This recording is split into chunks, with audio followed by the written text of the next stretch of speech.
So we finally made it, week one, most exciting time of the year.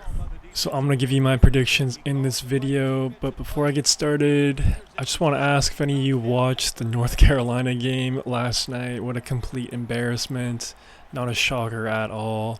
But my real takeaway from that game is I'm pretty shocked that the OC for Bill Belichick's North Carolina team is Freddie Kitchens. Now, I'm just going to quickly refresh your memory on Freddie Kitchens. He was the Browns OC back in 2018. Then he was promoted to their coach in 2019. He was one and done as the Browns head coach. And I just feel like anytime a head coach is one and done in the NFL, I feel like they should get blacklisted from all football career activities for at least 4 or 5, maybe 10 years, just because I think that's a huge red flag. And I think he called a pretty terrible game last night. But I just wanted to quickly mention that. It's just pretty strange to me that he picked Freddie Kitchens as his OC. Like, bro, you're Bill Belichick. You have all the clout in the world. Why not get John Gruden for like a year or something? Or just like anybody else. It's just pretty strange to me. But yeah. So for the opener, we got the Cowboys at the Eagles. No brainer. I feel like Cowboys fans even know they're going to go 0-1, and I feel like they just accepted it. I feel like there's absolutely no scenario that the Cowboys win this game. Even if Jalen Hurts goes down and Sam Howell has to come in, I still think they would pull out the W. I mean, it's just such a mismatch from top to bottom. And I think the biggest one is this is Brian Schottenheimer's first game as the Cowboys head coach versus that insane Eagles coaching staff. I just think Vic Fangio's defense is going to have his way with Brian Schottenheimer. So big, I'd bet the over. I'd take Eagles spread. I expect a blowout. Next up, Friday, we have the Chiefs versus the LA Chargers in Brazil. I feel like this might be a bit of a wacky, trappy game. One, it's a division rival game, and two, it's in Brazil. Last year when the Eagles and the Packers played there, the field conditions were terrible. I don't expect them to be any better this time around. And usually when these two teams play, it's always pretty tight, and I expect the same thing here. I don't expect a lot of action. I expect sort of like an under 17 to 10, 13, 17 sort of game.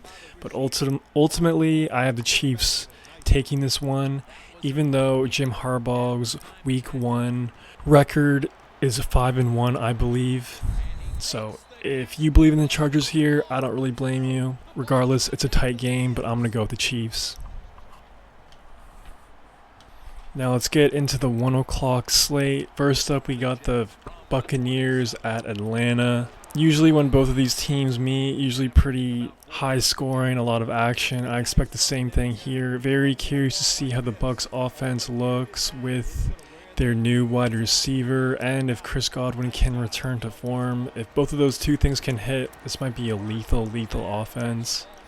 Low-key, a Super Bowl dark horse team in my opinion.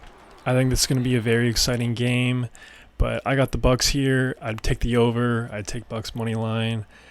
I like Atlanta. I love Michael Penix. I'm a huge fan of him. I like Drake London. I think that offense is going to be pretty good this year. Obviously, you got Bijan Robinson there too, but I just don't know about that Atlanta defense. Just a huge question mark, but I got the Bucs in week one.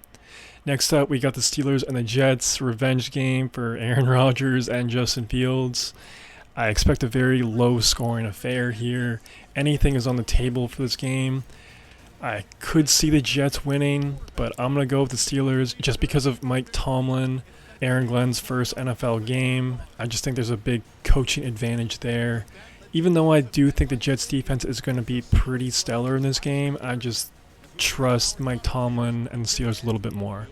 But tight game, I would definitely bet the under if you're into that. So yeah, I got the Steelers. Next, we have a thrilling game, the Miami Dolphins versus Daniel Jones and the Colts. This is a coin flip sort of game, honestly. I mean, nobody has any idea what the Colts and Daniel Jones are going to look like. I mean, can Tua stay healthy for a full game here? I have no idea. but I would stay far away from this game if you were into sports betting, that's for sure. But man, if I had to put money on a team, I would go with the Miami Dolphins just because we have at least some data on Mike McDaniel and Tua and Tyreek. We know nothing about Daniel Jones and Shane Steichen, so I would go with Miami if I had to pick a team here, but it really could go either way. I'm curious what you guys think about this game down below in the comments. Next, we have the Panthers and the Jaguars. Kind of a low-key, intriguing game to a certain extent. Travis Hunter's first game in the NFL. Liam Cohen, first NFL game he's coaching in. Can the Jaguars turn it around? And can the Panthers carry over their momentum from a season ago? I think this could be a good game. I think it's going to be tight. I don't know if any of these teams are going to be good throughout the whole duration of the season. But still, I think it could be a entertaining game regardless.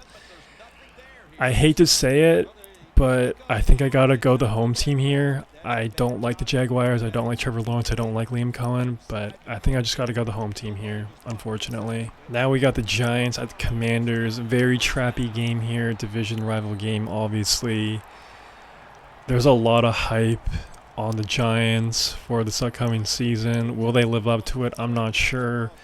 Very trappy game here, man. I think this is a coin flip sort of game. I could totally see the Giants winning, but obviously if I had to really put my money on one team, I would go with the Commanders. So I am going to go with the home team and the Commanders here. But I'm telling you, very, very sketchy game. If you want to bet on this game, be very, very careful. But I'm going to go with the Commanders.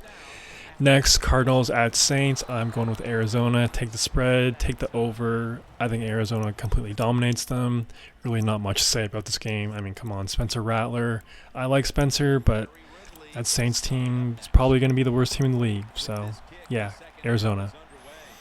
After that, Bengals-Browns. Sketchy game just because Zach Taylor and Joe Burrow are awful in week ones. So I don't know if Joe Flacco can play upset again here. I guess I would go with the Bengals here. I mean, Vegas has a line pretty close. They're only 5.5-point favorites. So again, a very sketchy game. Wouldn't be surprised if the Browns won at all. So yeah, I go with the Bengals though. The last 1 o'clock game, Raiders at Patriots. Could be a close game here. I think it's going to be pretty tight. I feel like it's going to be almost like a similar game to the Chiefs and Chargers, low-scoring affair. I do have the home team here. I just trust Drake May a little bit more than Geno Smith, but that's just me. Now heading into the 4 o'clock window. First up, we got the Niners at Seahawks. Close game here. Sam Darnold's first game. Can the Niners bounce back this year? I got the Niners on the road. They've owned the Seahawks historically, and I just think they're going to continue. I don't think Sam is going to put on a show or anything in week one, but I got the Niners. Next, Titans at Broncos. I got the Broncos big here. Cam Ward's first game against a pretty good defense in Mile High. Should be easy pickings for Denver. Next, America's Game of the Week, Lions at Packers. Coin toss here. Packers are the favorites right now by 2.5. They're the home team. They should be favorites. I got Green Bay here. Micah Parsons might play in this game. He might get an injection. I think we probably will see him. Lions playing without their two coordinators from a year ago. I just got the Packers at home, man. But should be tight. Should be fun. Last game in the 4 o'clock window, Texans at Rams. Matt Stafford is expected to play this game. It is in LA. If I'm on that Texans defense, man, I would blitz all day, especially early. Just hit Matt Stafford as much as possible. Should be a fun game. Two great teams. I gotta go with the home team here, though, man. I just do. But I wouldn't be surprised if the Texans win. Now, Sunday Night Football, Ravens at Bills. Great game here. Bills at home, 1.5-point favorites. I got the Ravens. You know why? Because it's September. It's not January. It's September. And I think the Ravens are going to win. MVP Lamar time. They're probably still pretty upset how things ended a year ago in Buffalo, so I just feel like they're playing for a lot more in this game. They're going to be hungrier, and I got the Ravens, man. Now, the first Monday Night Football game of the year, Vikings at Bears. 50-50 game, a lot of storylines for this one, but I got Chicago at home. I just think the Vikings are really vulnerable in this game. No Jordan Addison. Justin Jefferson is dealing with a mild hamstring strain. Plus, it's his first start in the NFL, so I feel like it's a must-win for Chicago at home. Let me know if you agree with most of my predictions or am I way off, and how excited are you for Week 1 on a scale of 1 to 10? Let me know in the comments below. If you made this far, please subscribe and like the vid. It'd help out your boy a ton. That's all I got for right now. Peace.